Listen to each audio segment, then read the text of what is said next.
Live right here on this Tuesday morning on the early line on SportsGrid from the mind of Donnie Wrightside. Your Tuesday slate around Major League Baseball. A very full one to break down for you here on TEL. DRS longest active win streak in Major League Baseball, St. Louis Cardinals, winning their 9th consecutive game, 3-2 yesterday in Philadelphia. Longest active win streak in the American League, that would be the Minnesota Twins. They have won 8 consecutive games, hoping for 9 in a row. Today, heading to Camden Yards in Baltimore against an Orioles team that, oh boy, just been wildly disappointing to start off this Major League Baseball season. Cade Povich on the bump for Baltimore, and the O's remain a slight moneyline favorite inside Camden. Is it correct, DRS, to see the Twins hoping for 9 straight wins, being a road dog against a disappointing Baltimore team to start? Yeah, probably so, but also understand this. We're on the East Coast. It's rainy conditions all day long. 65 degrees, but rain in the forecast all the way through. Winds blowing in from right field at 14 miles an hour. It's not a great offensive day, but you see the total at 9. We're still expecting runs. Why? Simeon Woods Richardson, not a great pitcher. Neither is Cade Povich. You take a look at Woods Richardson on the season, 118 xFIP minus number. If you're just using that number to say, well, I don't understand what's a 118 mean. 100 is average. Anything above that means the pitcher is not pitching up to his capabilities here. He's got a 4.01 ERA, which isn't too bad, but a 4.79 xFIP number. You should be able to hit him. And also understand this, looking at Jackson Holliday, Gunnar Henderson, and Ryan O'Hearn over the past 30 days against right-handed pitching, they've been stellar. So maybe some power shots here from the left, but also understand this, as I just told you. Only 65 degrees, there's rain, and the wind is blowing directly in from right field. Now, granted, you do have the warehouses in the back, so it mitigates some of that wind, but not a great hitting environment. Cade Povich on the other side for Baltimore coming in at a 107 xFIP minus, which isn't bad, but a higher ERA of 5.55 and a 4.36 xFIP number overall. So you just saw, okay, who's the favorite going to be? I do believe it probably should be Baltimore, but it's not one of those runaway games, and that's why we're priced appropriately. A couple decent guys in the lineup, Byron Buxton with some power shots and Carlos Correa, but they haven't hit overall as a team, left-handed pitching all that well. I would give the slight favorite here overall to the Baltimore Orioles. Same thing as that price point at minus 126.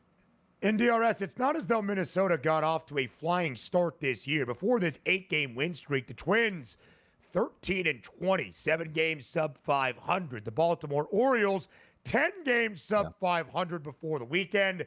They took 2 of 3 against the LA Angels to win their weekend set.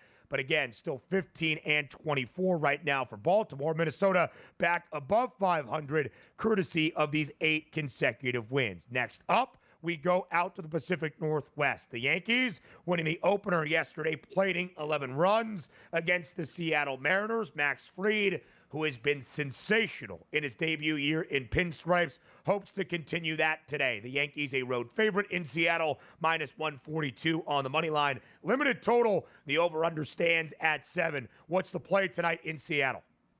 Yeah, last night you did like some runs there. They did get there. A couple RBI props that I thought were unique yesterday were Cal Raleigh. He hits a home run, so does Jorge Polanco. That worked out. But today, maybe a different story. 64-degree temperatures in the Pacific Northwest. 8-mile-an-hour winds blowing out to left field. So a decent hitting day there in the Pacific Northwest. But understand this, you got 2 good pitchers on the mound. And how about this? Of 31 pitchers on the card today with xFIP numbers, number 6 on that card is Brian Wu. An 85 xFIP minus a 3.25 ERA and a 3.49 xFIP number, which is great. Number 11 on the card is Max Fried. He's got an unbelievable ERA of 1.05 and 87 as an xFIP minus, which is good, and a 3.56 xFIP number. So even as I look at the offenses here, right, going up against Brian Wu, Grisham's got great numbers. Judge has great numbers. Ben Rice has great numbers against right-handed pitching. The pitching is probably going to win out tonight. Now, if we're looking also at a Seattle lineup, it looks good. Like, Seattle never looks good over the past 5 years. What if I would have told you tonight the anticipated hitters coming into versus a left-handed pitcher, 7 of the 9 have elevated weighted on base percentages? You might be thinking to yourself, yes, let's get some runs. Now, granted,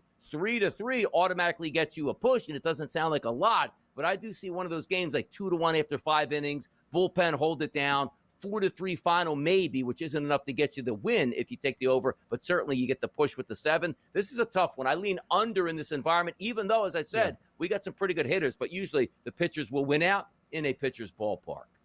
Yeah, probably so. Brian Wu, great on that side for Seattle. Nobody really better than Max Fried right now. 6-0 with a Yeah. 105 ERA. 8 starts this year for the Yanks. He has allowed just a total of 6 earned runs, DRS. He has allowed 1 single earned run in his last 4 starts. Came on a solo shot against the Padres last week on a Wednesday. By the way, yesterday at the Dish, you mentioned Trent Grisham, 2 home runs out of the leadoff spot for Aaron Boone and New York. Aaron Judge in the 2-hole, 2 of 3 at the Dish with an RBI, now batting .414 this season. We head to Detroit yesterday in the Motor City in the series opener against the Red Sox. The Tigers plated 14 runs and had 18 hits as a team. They hammered the Red Sox 14-2. Today, the Red Sox, an ever so slight money line pick'em favorite, -112 now. That updated number, you see it there. Total 8.5. DRS, you expected runs yesterday in Detroit. Probably not all one-sided coming from the Tigers. Do you think we see more offense today in the Motor City? We could understand this, though, too. Rain is in the forecast, 68-degree temperatures, and another double-digit wind blowing in from right field. So not great, batting, efficiency numbers here just for the weather itself. And also not really a hitter's ballpark overall, more of a pitcher's ballpark in Detroit. You take a look at Brian Bayo, and he comes in with a 2.01 ERA, but a 4.72 xFIP number. What that means is he's getting a little bit lucky here. A 116 xFIP minus, which is elevated as well. But take a look at this. This is where some of those analytical numbers don't match up with your eye test, right? Tyler Holton comes into this game with an 83 xFIP minus and a 3.12 ERA and a 340 xFIP number. You say, but Donnie, that's all correlates together. Well, take a look at the individual statistics here for that pitcher on the season. For the full length of the season, he's only had 72 batters that he's faced here, but lefty batters, 24 of them, gotten the best of them as a left-handed pitcher. 286 ISO and a 373 weighted on base percentage. In the last 30 days, both lefties and righties have gotten the best of them here. So are you trusting the underlying metrics of that pitcher or the damage that has been done over the past 30 days against them? Boston should wake up tonight. But yesterday just showed me, I don't know what that lineup does sometimes on a day-to-day basis. Really hard to get a grasp on this game tonight for me. More around MLB next. Longest active win streak in Major League Baseball. Make it 9 in a row for the red-hot Redbirds of St. Louis. The Cardinals, 9 consecutive wins, trying for 10 today in Philadelphia against Donnie's Philadelphia Phillies. Much like yesterday, the Phils will enter the second game of this midweek set. A home money line favorite inside Citizens Bank Ballpark. But it was the Cards yesterday winning 3-2, courtesy of a Mason Wynn solo shot in the 7th inning. That was the difference to give St. Louis their 9th consecutive win. The Cardinals winning outright. Sonny Gray gets the start today for St. Louis. Jesus Luzardo on the other side for Philly. You saw the number there. The Phillies expected to end the win streak for the Cards. Does it actually happen today, DRS, at the bank?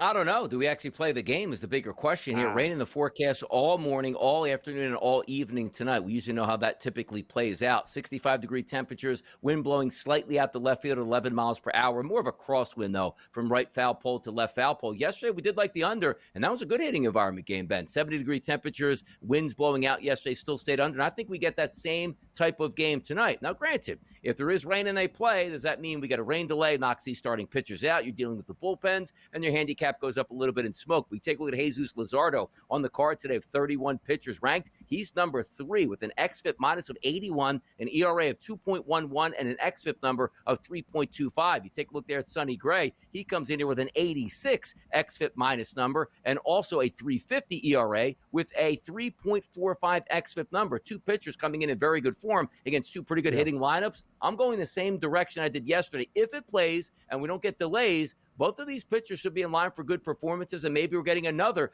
3-2 outcome. Do the Phillies get the slight lean because they're home at -158? Yes, they do. But I actually like to say, I don't know if we get 8 runs tonight, but again, I don't know if we play this game either.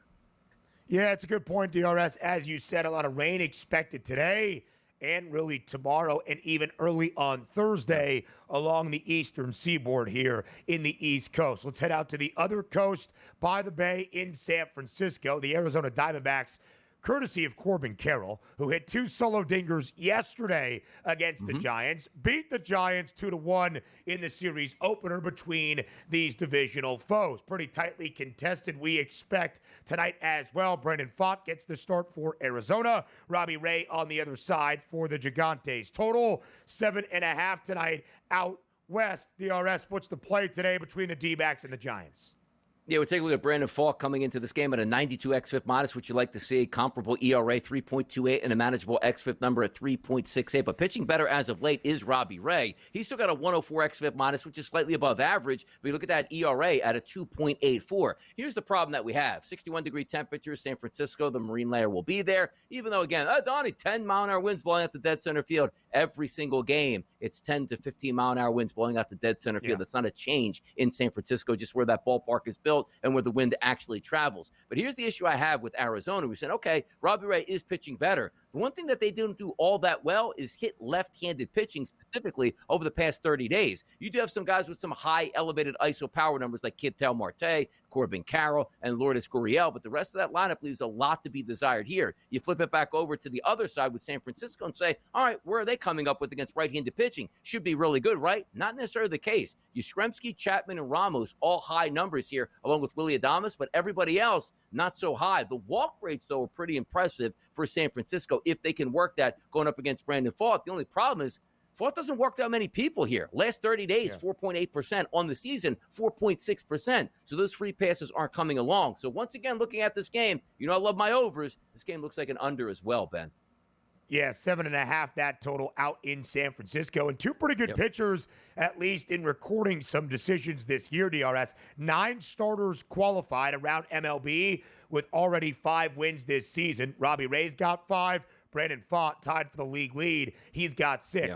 I want to direct your attention, DRS, quickly to Max Fried. We talked about how great he has been. 6-0, matching the best record in Major League Baseball to begin. Most wins for a starter. 1.50 ERA, best in the bigs, and yet still 4th best priced with the AL Cy Young at plus 550. I found that interesting.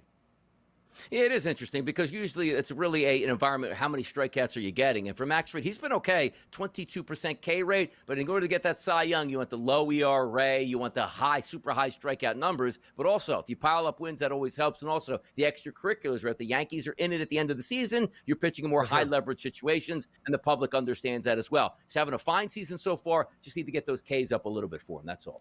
Tarek Skubal backing up his American League Cy Young award-winning season. Real good. Favored right now at plus 160.